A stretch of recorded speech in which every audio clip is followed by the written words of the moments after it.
Hello and welcome to another Jose Capablanca video.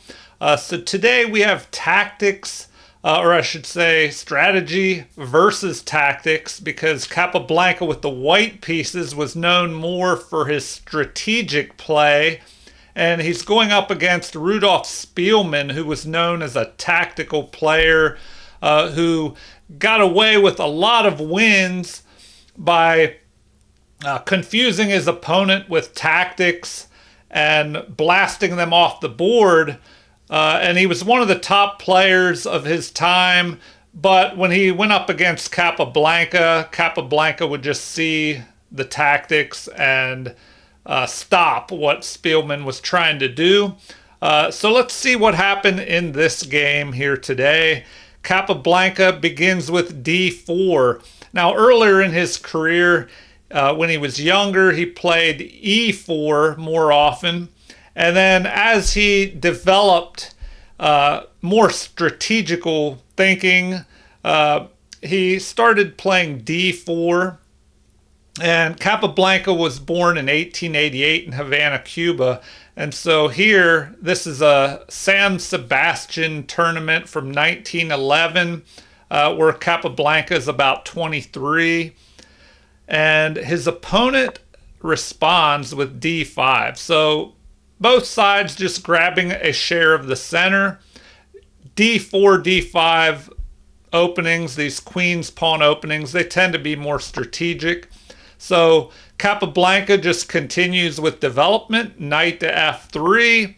And here, instead of the queen's gambit where white plays c4, black plays c5, so it's almost kind of like a reversed queen's gambit, I guess. But this is called the queen's pawn opening Kraus variation. So what does Capablanca do here? He just pushes this pawn here, a nice strategical way of thinking.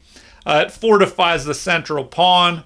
So if the flank pawn captures the more valuable central pawn, then Capablanca will be able to recapture with his flank pawn and keep things even in the center.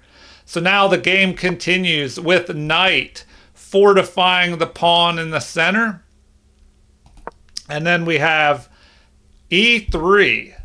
A nice little pyramid is created here. And you'll see this in some different openings. The London system sometimes where the bishop is outside this pyramid of pawns. The Colley system where the bishop will end up here.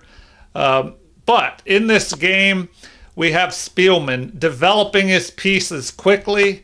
Capablanca decides to capture on c5, which apparently is the best move in the position. It grabs an unprotected pawn.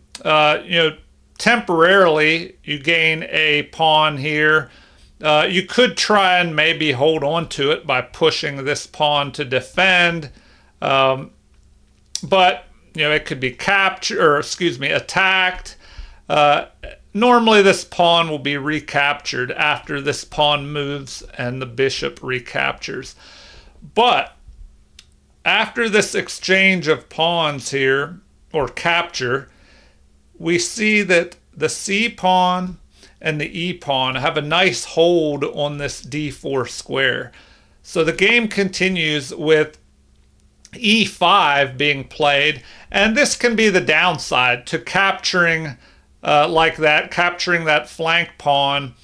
It allows your opponent to place both of his central d and e pawns on the ideal squares here, controlling a lot of central real estate here.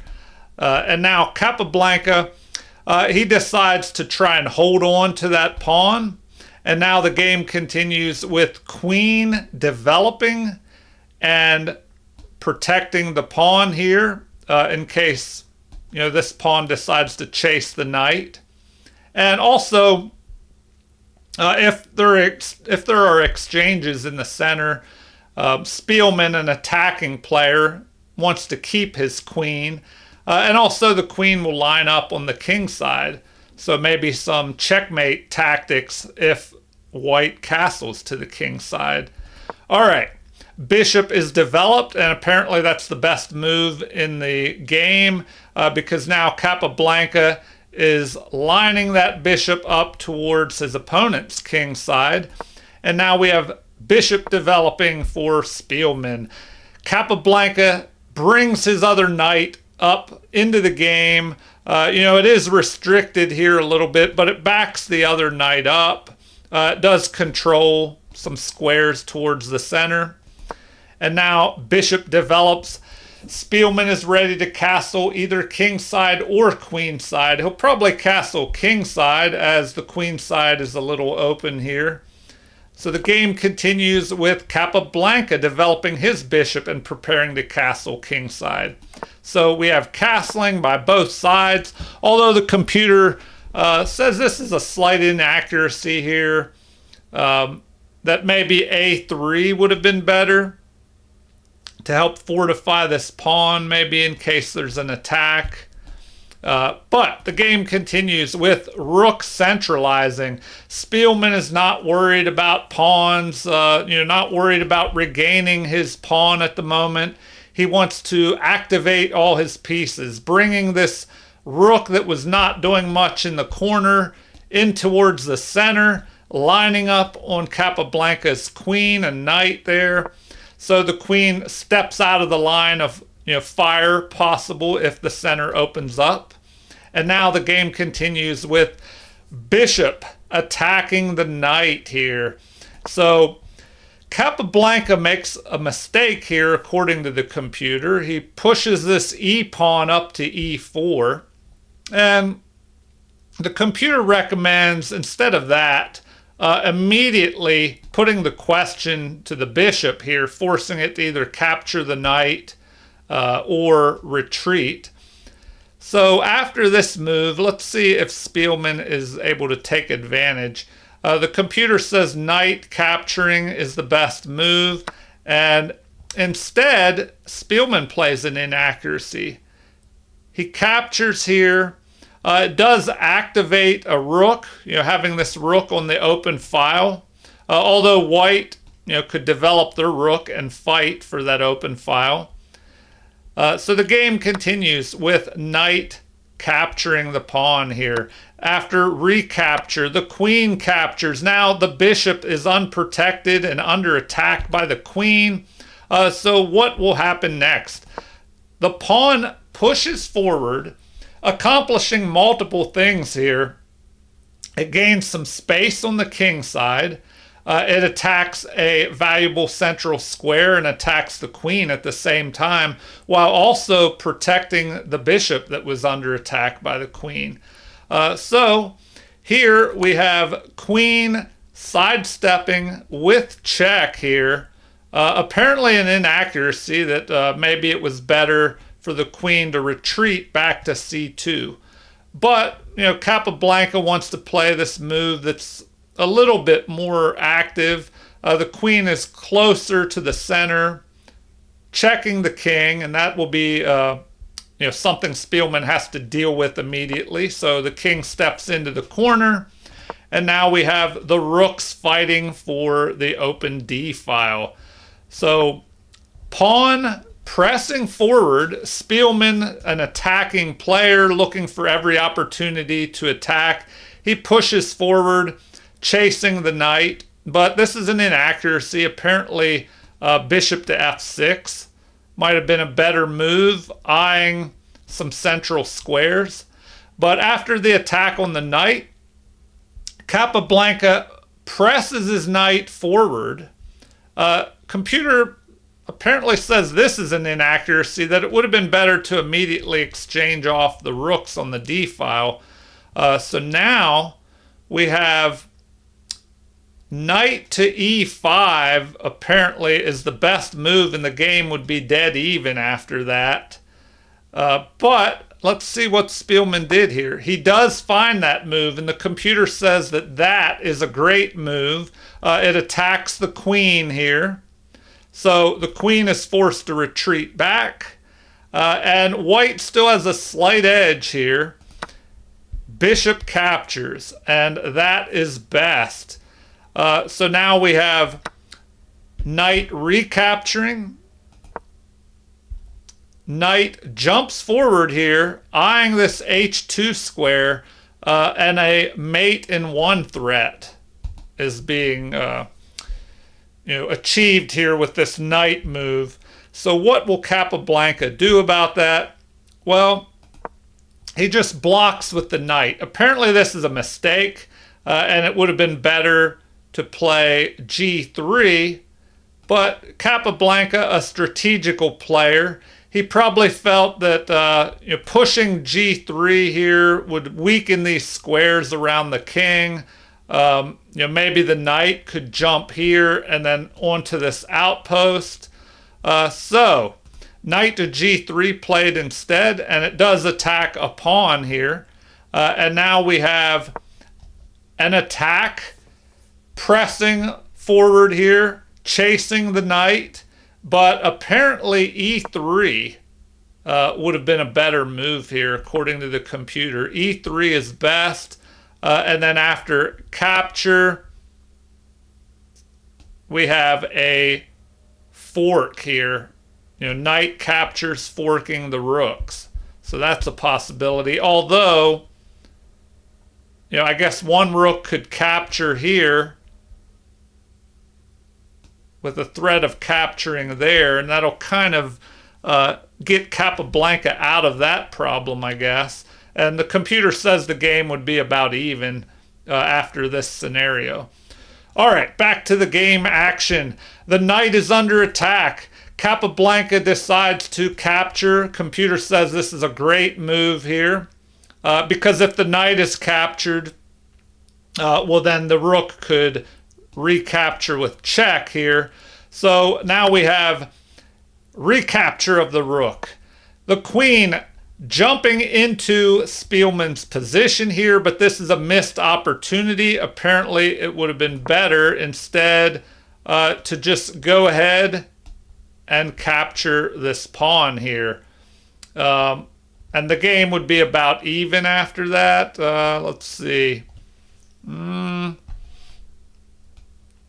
Capture, and then f3 could be played, renewing that mate threat. Knight back to g3 to block the mate threat on h2, and then capture. It's black's turn. They would capture, and the king would not go after this pawn, because this pawn can be used as a defensive shield. Instead, rook to d1 could be played, trying to knock out the rook here. So in the game, we had queen to e6 by Capablanca. The knight is captured. Knight is captured. So, Capablanca counterattacks. A lot of times, if your opponent has a attack building up against you, if you can find a way to ignore their attack in favor of a counterattack, sometimes that can be to your advantage. You just have to make sure that your counterattack is equal or stronger than their attack. So capture, capture, and also there could be this threat, pushing the pawn and a mate threat here. But, that could be stopped if this bishop just moves, or the rook, protects the pawn here. So we have capture. This is a mistake, and the game shifts to the equivalent of 1.5 pawns in white's favor here. So the best move would have been to capture on f2, apparently. It would have been better to go this way. And then, rook would capture. Let's see. We take a quick look at it. Capture, attack of the rook. Rook to f1. And then queen up to e5 here, getting behind the passed pawn, preventing this pawn from pushing forward, or you could just capture the bishop. So that stops threats up here, mate threats. All right. In the game, we had a capture here. Capablanca, of course he can't capture that pawn because the queen is covering it. So he sidesteps, and then the queen centralizes. But now this is an inaccuracy. Apparently it would have been better to bring the bishop up. So the game continues with Capablanca finding a great move, lining up on the queen, preventing this pawn. Or does it prevent that pawn from pushing forward? Because you can't have this rook move off the back rank. Actually, you can, because the queen is guarding that back rank square from the rook being able to come down here with check. All right. Game continues with rook on the 7th rank, and inaccuracy. Apparently h5 would have been better, targeting the queen. So now we have a capture, counterattacking the queen here. And the game continues with queen dropping back. And Spielman not wanting to trade off material, because he's an attacking player. He figures the more pieces on the board, the more there is a future chance of some type of attack. He could have tried to check here. The queen would capture, and then the rooks could have been exchanged. But in the game, Capablanca is ahead by a pawn, so that's one reason you want to avoid trading more pieces off. So queen retreated to c7 here, guarding the bishop that's under attack. So now we have Capablanca targeting his opponent's rook. Rook captures the pawn, and now we have bishop lining up here, targeting his opponent's queen. So at this point, Capablanca, according to the computer, is just winning. So how does Capablanca go about finishing off the game? Well, we have the queen stepping out of the line of fire. Rook captures the bishop. A brilliant move here, and we'll see why. It leads to mate in 17 with best play. And so the best move is not found, but queen, let's go back here. So if you capture this rook, what would happen? Now we'll see why the rook can't be captured, because then the back rank would be unprotected here. You could deliver a back rank check. The queen could just try and block, but then it would be captured. So Spielman, in further trouble here. So he decides to try and line up on his opponent's bishop here. But after this crazy capture, the game ended. And maybe it's not so crazy, but we'll see what could have happened. Check here. This is where the game ended. Before I show what could have happened for the final continuation, I'm going to look at the game review score here. We see that Capablanca played with 92.7% accuracy versus 82.2% by his opponent, Rudolf Spielman. And one brilliant move by Capablanca, two great moves, and one great move by his opponent. But the bad moves, we have 3 inaccuracies by Capablanca, but 7 by his opponent. Now, Capablanca had 2 mistakes, but his opponent had 1, and they both had 1 missed opportunity. So, kind of an even game into the end there when Capablanca just took over in the endgame. And Capablanca was known for being an amazing endgame player. All right, so here we have a forced move here, because the king is in check by the queen in the corner. So Spielman resigned here, but the game could have progressed or continued on like this. That move would be forced. But here, there are different options.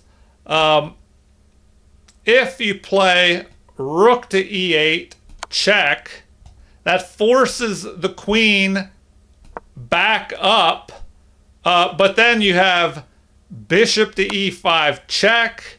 The only way to block that is with the rook, and then you would have mate. So that is why Spielman resigned. Some more great play by Jose Capablanca.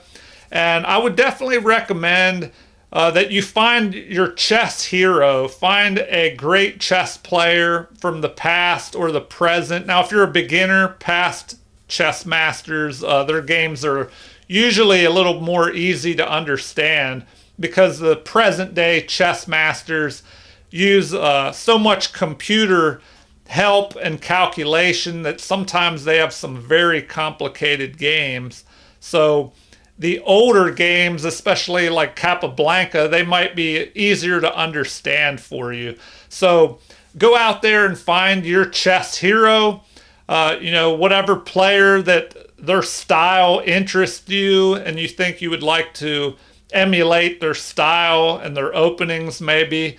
Try that out. So I do have multiple playlists that I'm starting to build up here where I'll have games with just Capablanca, and then I have a playlist for Bobby Fischer going and Mikhail Tal. And so feel free to leave any comments with a request for any other chess players that you would like me to start doing some game reviews for. In the meantime, leave those comments, like and subscribe to support the channel if you haven't already. Thank you for watching and have a super chess day.